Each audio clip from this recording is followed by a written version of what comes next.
Une voiture blanche garée au parvis Saint-Antoine. Lundi soir vers 19h, une jeune fille de 13 ans est assise à l'intérieur.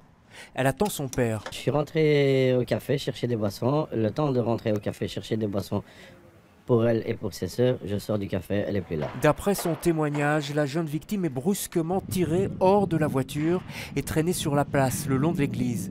Elle finira par s'échapper en donnant des coups de pied à son agresseur et en se réfugiant chez une dame rue du Croissant, d'où elle appellera les secours. Qu'est-ce qu'on ressent à ce moment-là quand on voit plus sa fille? Une faiblesse, une rage, c'est inexplicable. Dimanche, une autre tentative d'enlèvement d'enfants avait eu lieu non loin de là, boulevard Van Allen.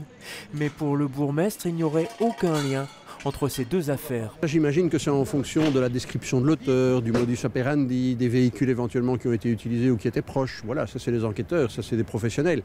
Donc je crois que ce qui est important, c'est de ne pas tomber dans la psychose. Bon, évidemment, comme toujours, quand on a des enfants en âge d'être surveillés, c'est de les garder sous surveillance, mais de ne pas non plus paniquer et de ne pas s'enfermer chez soi. Une plainte a été déposée, une enquête est en cours.